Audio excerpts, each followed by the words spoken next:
Muito bem, amigos telespectadores, amigas telespectadoras do programa Joaquim Alessi, caros internautas que nos acompanham pelas redes sociais, como eu prometi na semana passada, a gente volta aqui a Uroproctor, em São Caetano do Sul, no Espaço Cerâmica, para falar com o professor Dr. Marcos Tobias Machado. Professor, muito obrigado por me receber mais uma vez aqui na Uroproctor. É sempre um prazer falar com você. Ótimo. No programa da semana passada, a gente combinou que iria falar sobre incontinência urinária. Ou continência urinária também. O que a gente pode levar de informação, de utilidade, para os nossos amigos telespectadores, para as nossas amigas telespectadoras? Primeiro é o entendimento da definição, né? Incontinência, na verdade, assim, o ideal é o indivíduo ter a continência, como você bem falou, é não perder urina, né? A incontinência urinária é a perda involuntária da urina, quando o indivíduo perde a urina sem ter vontade de perder a urina. Então, essa é a definição, né? Essa afecção acomete desde crianças até adultos, sejam homens, sejam mulheres. E a gente sabe que a incidência dela aumenta com a idade, né? A gente tem na infância, a criança lá por volta de 2, 3 anos de idade vai adquirir o controle urinário. Antes disso, a gente não fala de incontinência urinária em criança, porque é uma fase de maturação, né? Depois disso, ela adquire continência. Se ela passar a ter incontinência por um tempo mais prolongado, passar a perder urina depois de ter tido a continência urinária, ela tem um diagnóstico de incontinência. E no adulto, a gente sabe que a partir da idade, vai havendo um envelhecimento das estruturas, seja da bexiga, seja da uretra, e aí você tem um aumento da chance. Nas mulheres, especificamente, tem a questão dos partos, da fraqueza da musculatura pélvica com a idade, né? E os homens, uma causa mais importante seria as doenças da próstata e a própria cirurgia da próstata que pode causar, porque a próstata é um dos mecanismos de continência urinária, de preservação de segurar a urina. E aí você remove a próstata, pode eventualmente ter um problema na continência e o indivíduo precisar usar um forro ou uma fralda.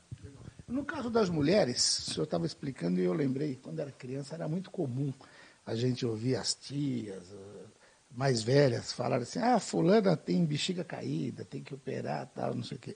É isso exatamente, esse termo popular de bexiga caída é que levava a uma das causas da incontinência urinária? Sim, na verdade, quando a gente está falando de incontinência urinária em mulher, a gente tem a incontinência urinária de esforço, que é essa quando a mulher tosse, anda, corre, perde urina.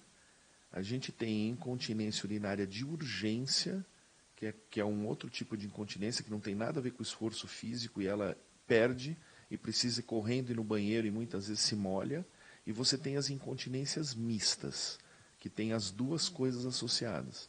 A incontinência de esforço, sim, a bexiga caída, como é falado popularmente, é iminentemente cirúrgica. Alguns casos de bexiga caída a gente consegue tratar com fisioterapia, fortalecimento muscular, mas a maioria deles é realmente cirúrgico. Quando a gente está falando de incontinência de urgência, que é uma contração da bexiga fora de hora, que a bexiga precisa reter a urina e, quando é desejado com a bexiga cheia, eliminar a urina. E a pessoa faz essa eliminação de maneira voluntária, ela libera o esfíncter e a bexiga contrai.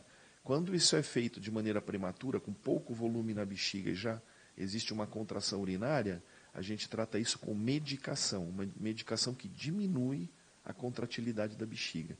Então, a gente precisa fazer o diagnóstico através do exame urodinâmico, para a gente saber que tipo de incontinência a gente está lidando para poder tratar ou com medicação, ou com fisioterapia, ou com cirurgia, que são os tratamentos mais comuns.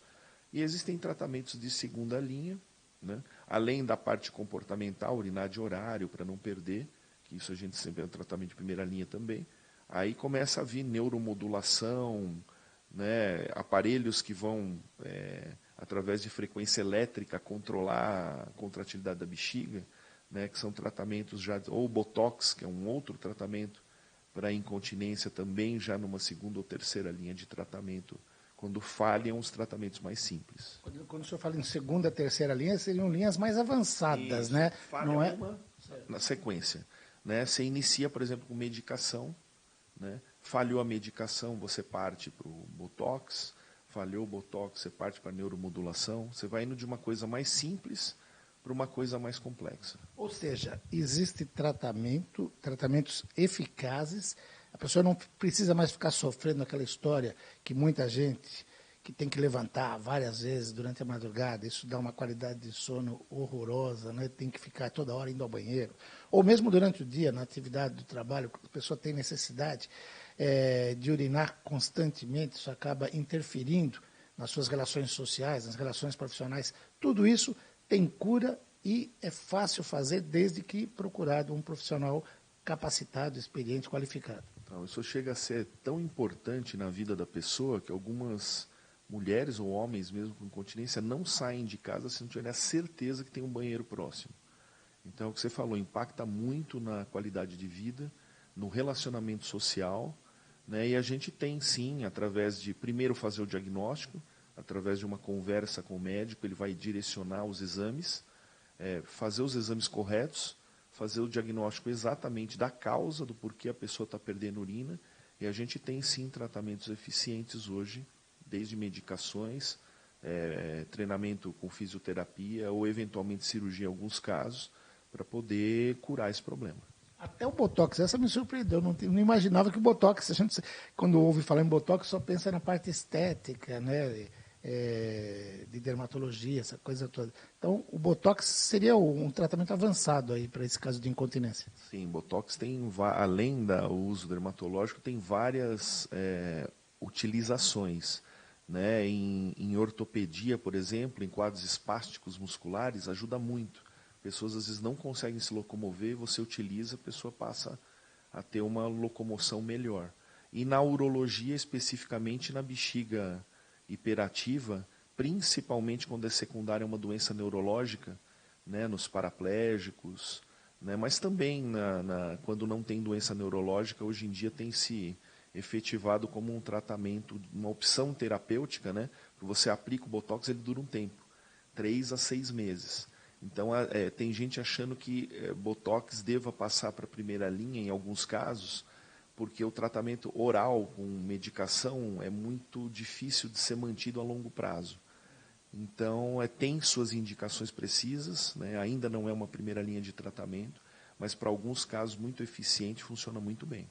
E essas orientações, elas são importantes porque eu acredito, eu não tenho números estatísticos aí que mostrem, mas uma grande parcela da população sofre com esse problema de incontinência urinária. Acho que são milhares e milhares de pessoas que são acometidas com isso e que, às vezes, por falta de acesso às informações, não têm um tratamento adequado, né?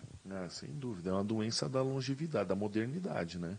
Depois que o homem passou a viver mais de 50, 60, 80, 100 anos, né, a partir de uma certa idade, a partir de 50 anos, começa a ficar mais prevalente. Então, à medida que se vive mais, a gente vai ter, sim, mais casos de incontinência para tratar. Tá ótimo. Por isso, a gente faz o Bloco Saúde do Homem toda semana aqui para vocês, amigos telespectadores, amigas telespectadoras. Professor, por hoje a gente fica por aqui, mas a gente vai voltar semana que vem. Obrigado pela entrevista e até lá. Até mais, até mais. Professor Dr. Marcos Tobias Machado, da Uroproctor, de São Caetano do Sul, falou com você.